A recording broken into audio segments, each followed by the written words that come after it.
नमस्कार दोस्तों, मैं हूं संदीप मिश्र और आज के खास शो में मेरे साथ बातचीत में मैं सवाल लेकर आया हूं 20 करोड़ रुपए का। सवाल 20 करोड़ का उस बात पे जो कल कही गई थी 20 लाख करोड़ के पैकेज पर। कैसे यकीन कर ले कि आप जो बोलोगे वो सच करोगे? कैसे यकीन कर ले कि अब तक जितनी भी बातें आपने बोली है वो सिर्फ जुमला साबित हुई है? अब तक आपने जो भी देश के सामने कहा है एक भी बात सही तो नहीं हुई। आप जो भी बोलते हो साहब, उसी बात को आपके शाह आते हैं और कह देते हैं वो तो एक चुनावी जुमला था। देश क्या यकीन करे आप पर? आप देश के रहनुमा हैं, आप पंत प्रधान हैं, आप प्राइम मिनिस्टर ऑफ इंडिया हैं, आप दुनिया के सबसे बड़े लोकतंत्र की सबसे बड़ी हस्ती है, आपकी शख्सियत बहुत बड़ी है, लेकिन आपकी बातों में यकीन करना हम सबके लिए बड़ा मुश्किल है कि अब न फंसेंगे हम बातों के जाल में, अब न फंसेंगे हम बातों के जाल में। 100 सवाल छुपे हैं तुम्हारे हर जवाब में। तुम्हारे ही जवाब 100 सवालों को जन्म देते हैं। जब तुम आकर कहते हो कि 20 लाख करोड़ रुपए मैं देश की आर्थिक स्थिति को सुधारने के लिए दूंगा, तो मुझे बहुत सारी बातें याद आ जाती हैं। मुझे बहुत सारे वो वायदे याद आ जाते हैं जो आपने समय समय पर किया है। मुझे आपके मन की बात याद आ जाती है, आपकी परिवर्तन रैली आ जाती है, आपके रेडियो पे प्रोग्राम आ जाते हैं, आपको राष्ट्र के नाम संबोधन आ जाता है, आपका मेक इन इंडिया का शेर याद आ जाता है, नोटबंदी की बातें याद आ जाती है। तो मुझे लगता है कि 6 साल पहले देश की इस धरती पर, भारत की महान भूमि पर एक झूठ का बीज रोपा गया था। झूठ का। आज वो झूठ का बीज थोड़ा सा बड़ा होकर पौधा बना, पौधा बनकर वो आज एक पेड़ के रूप में, आइए मैं दिखाता हूं आपको। ये झूठ का पेड़ मैंने बनाया है। ये है झूठ का पेड़। झूठ का पेड़ आज जिसकी शाखाएं चारों तरफ फैल गई हैं। चारों तरफ फैली हुई शाखाओं में क्या क्या दिखता है? ये आपके ही वायदों पर मैं बात कर रहा हूं। कल आपने 20,000 करोड़ रुपए देने की बात की थी। आज सवाल उठता है कि स्वच्छ गंगा हो गई क्या? आपने कहा था कि गंगा स्वच्छ होगी, गंगा निर्मल होगी, गंगा हमारी माँ है, और मैं न यहाँ आया हूं न बुलाया गया हूं, मुझे तो माँ गंगा ने बुलाया। आज गंगा की स्थिति कैसी है? गंगा स्वच्छ हो गई? आपकी तब की तत्कालीन केंद्रीय मंत्री ने कहा था कि अगर गंगा साफ नहीं हुई तो गंगा में डूब मरूंगी। साहब कहां चली गई वो डूब मरने वाली नेताजी? वो तो राजनीति को ही छोड़कर चली गई। गंगा साफ नहीं हुई, कैसे यकीन करे? 2 करोड़ रोजगार हर साल इस झूठ के पेड़ से निकला हुआ एक और फल है 2 करोड़ रोजगार। जब 2 करोड़ रोजगार की बात हर साल की आती है तो देश का दुर्भाग्य है, ये युवाओं का दुर्भाग्य है कि आज देश की रोजगार की स्थिति अब तक के सबसे बदतर स्थिति में आपने लाकर खड़ी कर दी, और इसकी जिम्मेदारी सिर्फ आपकी है। रोजगार के नाम पर याद है आपको, आपने हमें पकौड़ा थमा दिया था। वो पकौड़ा आपसे पूछता है कि क्या पकौड़ा तलकर, पकौड़ा फ्राई करके देश के रोजगार को बढ़ाया जा सकता है? बैंक के भगोड़े साहब, बैंक के भगोड़े। इस झूठ के पेड़ से बैंक के भगोड़े का भी एक फल निकला है। छोटा मोदी, जिसे नीरव मोदी के नाम से जानते हैं, विजय माल्या और तमाम लोग, पता नहीं कितने कितने लोग बैंक का कर्जा लेकर, बैंक का खाता उड़ाकर, बैंक इस देश को छोड़कर चले गए। आपने जाने दिया, आपकी सरकार ने जाने दिया। आपको याद नहीं है क्या ये? कैसे भाग गए वो लोग जो देश की इस गाढ़ी कमाई का पैसे से कर्ज टैक्स देने वाले लोगों का पैसा था, और आपने छोड़ दिया। वारे चौकीदार, वारे चौकीदारी। बैंक लुटता रहा, चौकीदार सोता रहा।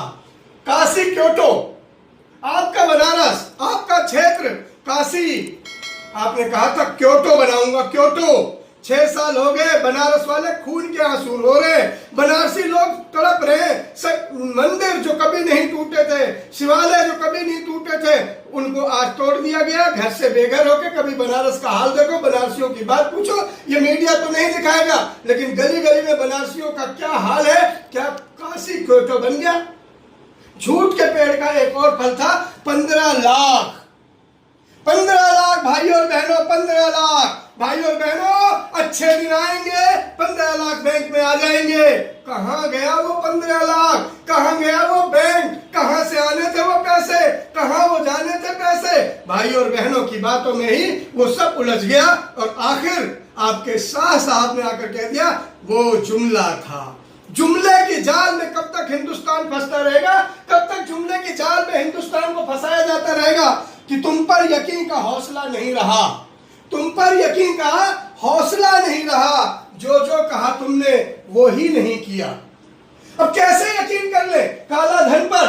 ये रहा काला धन साहब, इस झूठ के पेड़ का एक और फल काला धन। कहां है काला धन? कहां चला गया? कहां गए वो बाबा लंगोटधारी? बहुत उछल उछल कर योगा करते थे, न्योली करते थे, पेट पिचकाते थे, सांस निकालते थे और ठोक ठोक के दावा करते थे कि आप आएंगे, अच्छे दिन आएंगे, काले धन भी आएंगे। कहां है काला धन? पूछ रहा हिंदुस्तान।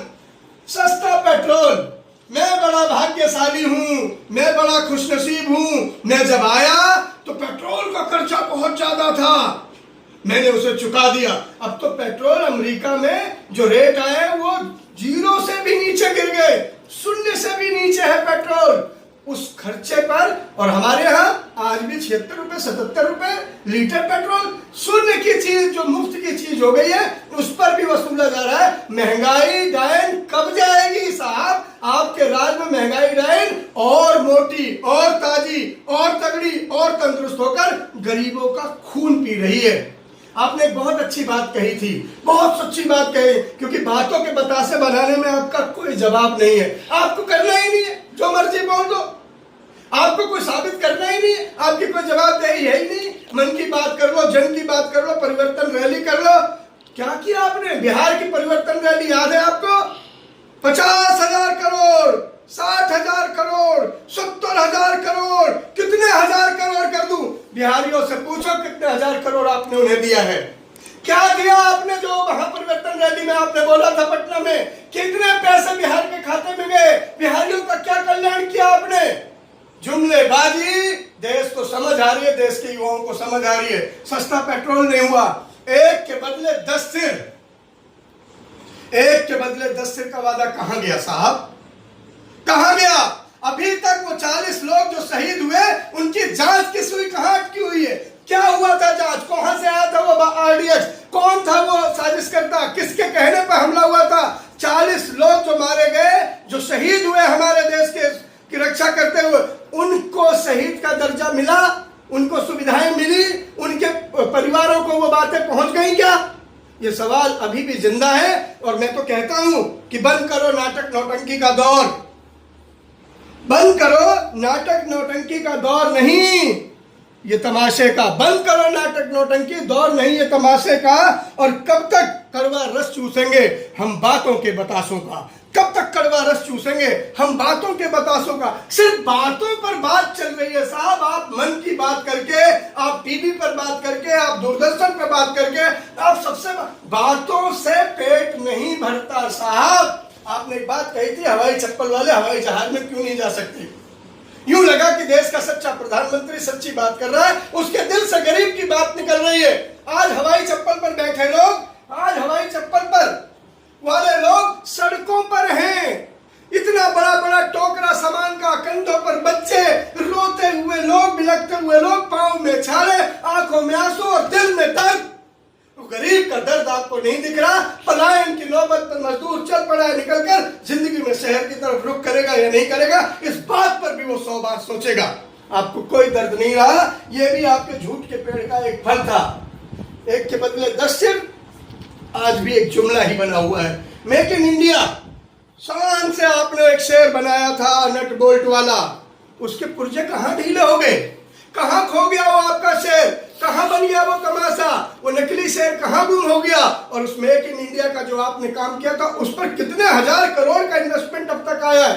देश ये जानना चाहता है। कितनी बड़ी फैक्ट्रियां आई, जर्मन, जापान, चीन, आप जहां जहां गए आपने बड़े बड़े शो किए। हाउ डू मोदी किया, हाउ डू मोदी करके, नमस्ते ट्रम्प करके भारत को क्या मिला?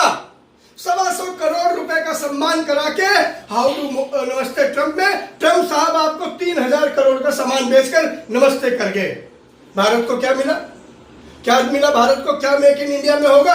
सवाल का जवाब लाजमी है। महिला बैंक, आपने वादा किया था महिलाओं के लिए, महिलाओं द्वारा, महिलाओं से चलाया जाने वाला बैंक। एक बैंक कांग्रेस ने बनाया था, एक महिला बैंक कांग्रेस ने बनाया था। चिदम्बरम साहब की सोच थी, 1000 करोड़ रुपए से शुरू किया था, उस पर भी तालाबंदी हो गई। तालाबंदी, नोटबंदी, जुबानबंदी में आपका कोई जवाब नहीं। नोटबंदी किया था आपने, रात को 8 बजे आए थे, बहुत सारे लोग डर गए थे। रात को 8 बजे आपने आकर डिक्लेयर कर दिया था, भाई और बहनों 1000 रुपए का नोट अब नहीं चलेगा। आपका 1000 रुपए का नोट झूठ के पेड़ का एक और बात थी कि इससे बहुत ज्यादा काला बाजारी को फायदा होगा, बहुत सारी ब्लैक मनी को फायदा होगा। जो बाजार में इधर उधर काला पैसा है, कितना पैसा आया, कितना फायदा हुआ, देश कितने साल पीछे चला गया आपकी इस तुगलकी फरमान से, इसका भी जवाब हिंदुस्तान चाहता है। चीनी घुसपैठ, बहुत शान से आप बोलते थे, बहुत शान से कि जब से भारत मजबूत हुआ है, सशक्त हुआ है, हमें कोई आंख नहीं दिखा सकता। पिछले एक हफ्ते में 2 बार चीन के लोगों ने क्या क्या कर दिया है वहां पे, सेना पे, इसे कहा भी नहीं जा सकता। आज की स्थिति क्या है, 30-40 लोग आमने सामने मुठभेड़ में हमारे घायल हुए, हेलीकॉप्टर उनका हमारे बॉर्डर पे घूम रहा है चीनी का। क्या जवाब दे रहे हैं आप? और आप उसी चीन से वो किट मंगा रहे हैं जिस किट का कोई फायदा नहीं। 3-3, 4-4 दिन पहले लोगों ने मना कर दिया था ये किट मत मंगाना।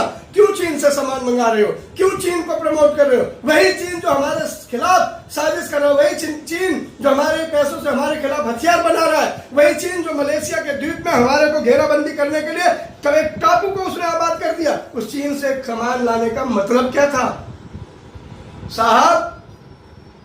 ये पूरा झूठ का पेड़, ये झूठ का सजर जो आपने 6 साल में सजाया है, हिंदुस्तान के लोग इसका जवाब मांग रहे हैं। हिंदुस्तानी चाहते हैं जानना, युवा जानना चाहता है कब मिलेगा हमें रोजगार, कब मिलेगा हमें काम। और ये 20 लाख करोड़ का जो कल आपने एक नया फरमान जुमला दिया है, हम जैसे लोगों को आपकी बात पर यकीन नहीं रहा साहब। ये राहत का दौर है, ये जुमलेबाजी का दौर नहीं है। कि मैंने लिखा था एक शेर की जुमलेबाजी में तुम्हारा नंबर पहला है, जुमलेबाजी में तुम्हारा नंबर पहला है, तुम्हारा हर झूठ नहले पर दहला है।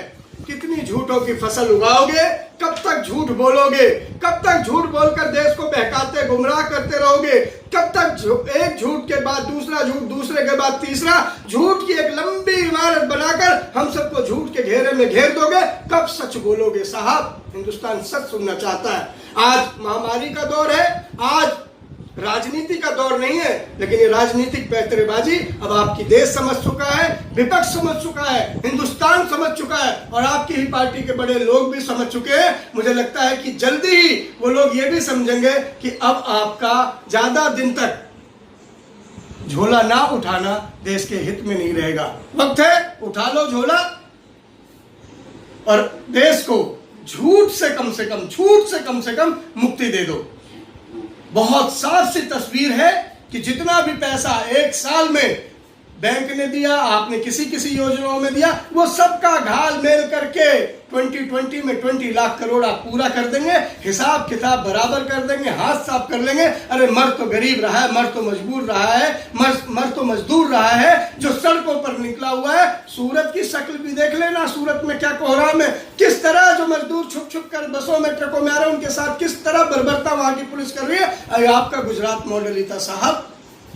देश को बचाना है तो मजदूर, गरीब, किसान, कामगार, पसीने बहाने वाले हर उस शख्स को, फौजी, डॉक्टर, इनके ऊपर दया करनी होगी, इनको सम्मान देना होगा, इनको समर्थन देना होगा, इनको सहयोग देना होगा। झूठों की फसल से ऐसे ही झूठ का पेड़ निकलेगा, ऐसे ही झूठ के फल निकलेंगे और ऐसी ही झूठी बातों में आकर एक दिन ये तय हो जाएगा कि झूठ के बतासों से अब पेट नहीं भरेगा। 20 लाख 1000 करोड़ आप पूरा कर पाएंगे, देश को राहत दे पाएंगे? मुझे नहीं लगता। मुझे आपके वादों पर इस पूरे डायग्राम से, इस पेड़ को देखते हुए बिल्कुल भी यकीन नहीं है साहब कि आप सच बोलेंगे, आपका वायदा सच्चा होगा। मुझे यकीन नहीं है। हिंदुस्तान आपसे पूछता है कि सच कब बोलोगे, वायदों को सच कब करोगे?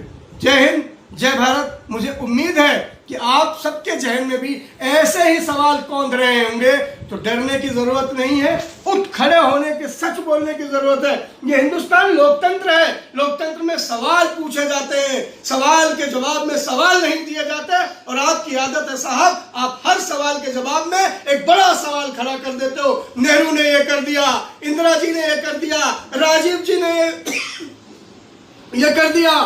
अरे भैया, इंदिरा, राजीव, मनमोहन, नरसिम्हा राव, लाल बहादुर शास्त्री का युग बहुत पहले बीत गया। उन्होंने अगर अच्छा किया होता तो सरकार आपके जिम्मे नहीं आती। जाहिर बात थी उन्होंने कुछ गलत किया होगा, तभी सरकार और सत्ता बदल कर आप में हाथ में आई है। और आप गलतियों पर गलती किए जा रहे हैं, जुमले पर जुमला दिए जा रहे हैं, झूठ पर झूठ बोले जा रहे हैं, एक सपने पर दूसरा सपना, दूसरे पर तीसरा, और कोई भी सपना पूरा करने में की आप में सामर्थ्य रहा ही नहीं है। हिंदुस्तान समझ चुका है, हम रोजगार के नाम पर पकौड़े आपसे पा चुके हैं, हम उसे तल रहे हैं और उम्मीद करते हैं कि तलते ही रहेंगे जब तक आप नहीं रहोगे।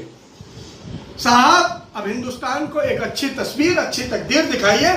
लगे कि आप सच बोलते हैं, लगे कि आप पर भरोसा करना हमारे लिए ठीक है, लगे कि देश का प्रधानमंत्री आता है तो जो बात कहता है वो हल्की बात नहीं होती, वो जुमला नहीं होती, वो सच्चाई होती है। हम आपके सच के साथ रहना चाहते हैं, हम आपका सम्मान करते हैं, क्योंकि ये लोकतंत्र है। लोकतंत्र में प्रधानमंत्री देश का सर्वोच्च शक्तियों में से एक है। हम नमन करते हैं आपको, लेकिन हम आपके झूठ का, लोकतंत्र के, संविधान के मिले अधिकार का उपयोग करते हुए विरोध करते रहेंगे। आपको सच पर राह पर लाने की कोशिश करते रहेंगे।